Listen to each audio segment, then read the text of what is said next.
مسئلے حل ده اوس تاسو مسئلے حل شي ده. کچھ دیر کے لیے آپ کو یہ گمان ہوگا کہ یہ خیبر پختونخوا کی کوئی اربن سپیس ہے جہاں پہ یہ جرگہ ہو رہا ہے، لیکن یہ خیبر پختونخوا نہیں بلکہ انڈیا کے زیر انتظام کشمیر کا ایک گاؤں ہے جسے چک اچھرداس کہتے ہیں، اور یہ چھوٹا خیبر پختونخوا کے نام سے بھی مشہور ہے۔ ضلع اننت ناگ کے پہلگام علاقے میں یہ چھوٹی سی بستی چک اچھرداس کہلاتی ہے۔ 19ویں صدی کے آغاز میں اس وقت کے ڈوگرا مہاراجہ گلاب سنگھ نے مقامی حکمران راجہ اچھرداس کو اسی علاقے میں کئی گاؤں جاگیر میں دے دیے تھے۔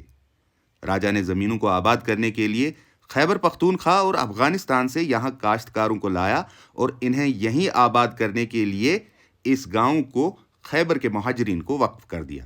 ان لوگوں سے ہماری وابستگی کیونکہ جو ہمارے کلچر ہے ان سے ملی جلی رہتی ہے۔ جیسے آپ نے دیکھا، میں آپ کو کہوں کہ ابھی سوشل میڈیا کا دور ہے، سوشل میڈیا میں ہمارے مانسیرا میں، ہمارے سوشل میڈیا میں جناب سوات میں، بڈگرام میں یا سرحد میں اس وقت مطلب میں حیران ہوتا ہوں کہ وہاں پر ٹرائبل گجر بکروال کمیونٹی کے ہمارے جو لوگ ہیں پیور ان کی زبان جو ہے وہ گجری زبان کے ساتھ پشتو زبان بولتے ہیں، یعنی وہاں بھی ان کا جوڑ ہے۔ خیبر پختونخوا میں رشتہ داروں یا دوستوں کے ساتھ براہ راست رابطہ تو نہیں ہے، لیکن موسیقی نے انہیں پشتو روایات کے ساتھ جوڑ رکھا ہے۔ یہاں میوزک پشتو میوزک ہی مشہور ہے یہاں کا، اور یہاں کے لوکل سنگر بھی ہیں، وہ خود بھی گانا مطلب لکھتے ہیں، خود بھی گاتے ہیں، اور جو سرحد کے اس پار ہیں ہمارے سنگر جیسے خیال محمد ہے، زیکا فریدی ہے، رحیم شاہ ہے، نازیہ اقبال ہے، تو بہت سارے سنگر ہیں وہاں کے، تو ان کے گانے بھی یہاں اکثر گائے جاتے ہیں۔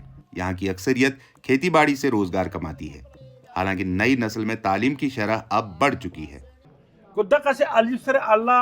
نئی نسل کو پشتو روایات کے ساتھ ہم آہنگ کرنے کے لیے یہاں کے تعلیم یافتہ لوگ نجی کلاسز کا اہتمام کرتے ہیں۔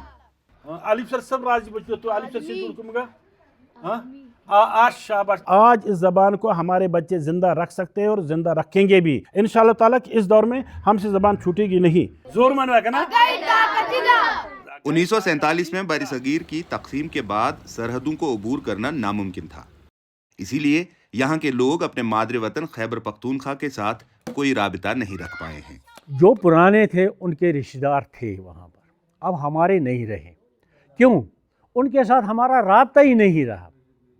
پرانوں کا رابطہ تھا، وہ پیدل بھی ایک دوسرے کے پاس آتے جاتے تھے۔ اپنی زبان اور ثقافت کو تحفظ دینے کے لیے چک اچھرداس کے رہائشی سماجی رشتے بھی آپس میں ہی قائم کرتے ہیں۔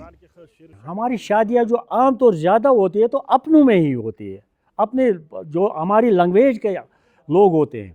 اب لیکن ہاں ایک بات اور بھی یہ بنی ہے کہ ہمارے گاؤں میں مطلب ہم کچھ پٹھان لوگ ہیں، ہم رہتے ہیں یہاں کے اگر غیر پٹھان جو لوگ ہیں انہوں نے بھی ہماری زبان سیکھی ہے۔